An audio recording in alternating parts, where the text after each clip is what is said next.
উমরা বা হজে যাওয়ার সময় আমরা অনেক সময় বুঝতে পারি না কি কি জিনিস দেশের বাইরে প্রয়োজন হবে। আবার অনেক সময় আমাদের মনে থাকলেও ঠিক যাওয়ার টাইমে সেই জিনিসগুলো মনে পড়ে না।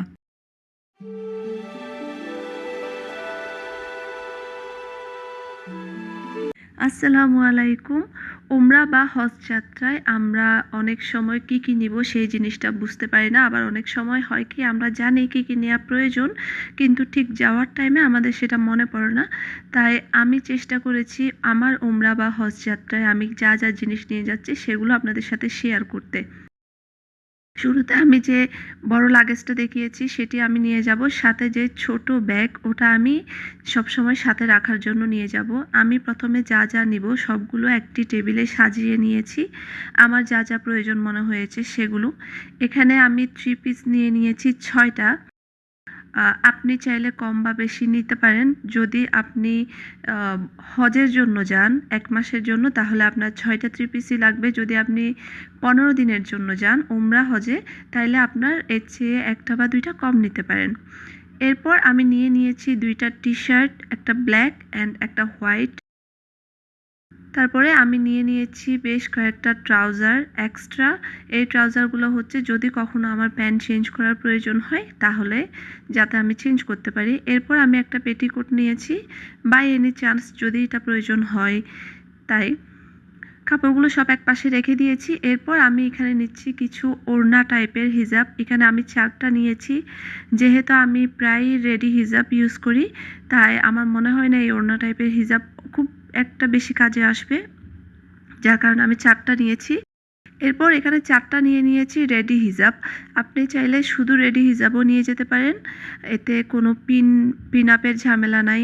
ওমরা হজে বা হজ যাত্রায় যেটা হয় আমাদের খুব বেশি বাইরে থাকতে হয়, দৌড়াদৌড়িতে থাকতে হয়। যার কারণে না এত বেশি হিজাব পিন আপ করে বাঁধার সময় হয় না।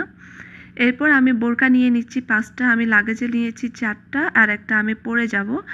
এটা আমি একটু অফ হোয়াইট টাইপের অথবা ক্রিম টাইপের নিয়েছি। আমরা অনেকে উমরা করার সময় সাদা বোরকা পরতে চাই। ওখানে গেলে দেখবেন যে অ্যাভেলেবেল সবাই সাদা বোরকা পরেছে। সবার সাথে ম্যাচ করে একটু সাদা বোরকা পরতে ইচ্ছে করে। আমি একেবারে সাদা না নিয়ে একটু ক্রিম টাইপের নিয়েছি যাতে সেটা আমি পরেও পরতে পারি। এরপর আমি একটা তাওয়াল নিয়ে নিয়েছি একটা মোজা, হাত মোজা। এরপর নিয়ে নিয়েছি ২ টা পায়ের মোজা, তাও আমি সাদা নিয়েছি। এই ২ টা রুমাল আমার জন্য লাইফ সেভিং হয়েছে। যেকোনো সময় আপনি যখন বাইরে থাকবেন, বাইরে উজু করতে হবে, উজুর পরে হাত মুখ মোছার জন্য এই রুমালগুলো অনেক বেশি কাজের। এই ছিল আমার কাপড়-চোপড়ের আইটেম, এগুলো আমি ব্যাগে রেখে দিয়েছি। এরপর আমি স্যান্ডেল নিয়েছি একটা টুপি। এই টুপিটা রোদে পরার জন্য আমাকে অনেক কাজে দিয়েছে। এরপর এখানে আমার টুকটাক প্রসাধনী যে জিনিসগুলো প্রয়োজন আমি সেগুলো নিয়ে নিয়েছি। এই হচ্ছে দড়ি। ওখানে রুমে কিন্তু কোনোরূপ কোনো দড়ি বা কাপড় শুকাতে দেওয়ার স্পেস থাকে না, তাই দড়িটা মাস্ট বি লাগবে। এরপর লাগবে ব্রাশ, টুথপেস্ট, ময়েশ্চারাইজার তো মাস্ট লাগবে। তারপর আমি একটা রোলার নিয়ে নিয়েছি। এরপর নিয়েছি ফেস ওয়াশ, একটা কাঁচি, একটা লিপ জেল, আরও একটা লিপ জেল, একটা বাম। এই বামটা আমার আসলে অনেক প্রয়োজন। তারপর নিয়েছি একটা সানগ্লাস, একটা রাবার নিয়েছি। এই টাইপের আমি ৩ টা ক্লিপ নিয়েছি। তারপর এই যে এই ইনহেলারটা নিয়েছি, যদি ওখানে সর্দি লেগে যায় কাজে দিবে। এই পাম্পটা নিয়েছি, এটা হচ্ছে আমার মাথা ব্যথার জন্য। এরপরে হচ্ছে যে আমি একটা তালা নিয়ে নিয়েছি, স্কচ টেপ নিয়েছি আর নিয়েছি একটা পার্মানেন্ট মার্কার। একটা ডায়েরিতে আমার প্রয়োজনীয় কিছু দোয়া আমি লিখে নিয়েছি, যেগুলো ওখানে ইবাদতের সময় আমার প্রয়োজন হইতে পারে। যখন আমি বসে থাকবো তখন জিকির আজকার করার জন্য প্রয়োজন হবে। আবার উমরার সময় যাতে আমার কোনো কিছু ছুটে না যায় সেসব কিছু আমি নোট করে নিয়েছি এই ডায়েরিটাতে। আবার ওখানে গিয়ে যদি কিছু লেখার প্রয়োজন হয় তাও আমি সেটা লিখে নিতে পারবো। এরপর এই একটা বই নিয়েছি। আপনি চাইলে আপনার প্রয়োজনীয় যে কোনো দোয়ার বই নিয়ে যেতে পারেন। তারপরে নিয়েছি এই বইটি, আমি মনে হয়েছে যাওয়ার সময় প্লেনে বসে এটা আমি পড়তে পারবো। এরপর নিয়েছি ২ টি কলম। আপনি চাইলে সাথে কোরআন শরীফ অথবা ওজিফা নিয়ে যেতে পারেন। কোরআন শরীফটা ম্যাক্সিমামই হেরামের ভেতর পাওয়া যায়।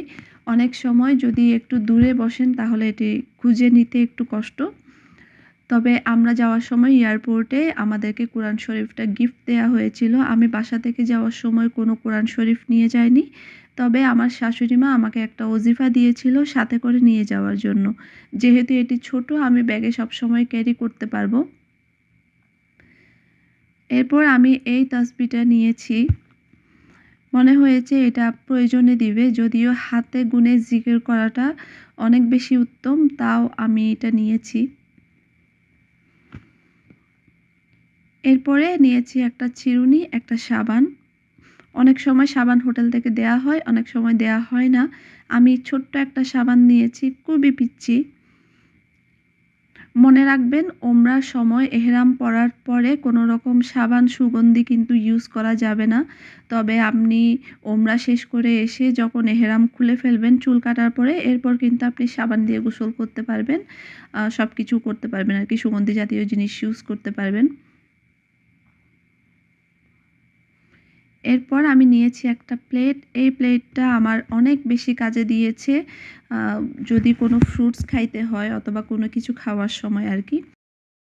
তারপর এই যে এটুকু জিনিসই নিতে হবে, এর বেশি কিছু না। আপনার ওমরা যাত্রা সফল হোক, আল্লাহ কবুল করুক। আল্লাহ হাফিজ। আসসালামু আলাইকুম।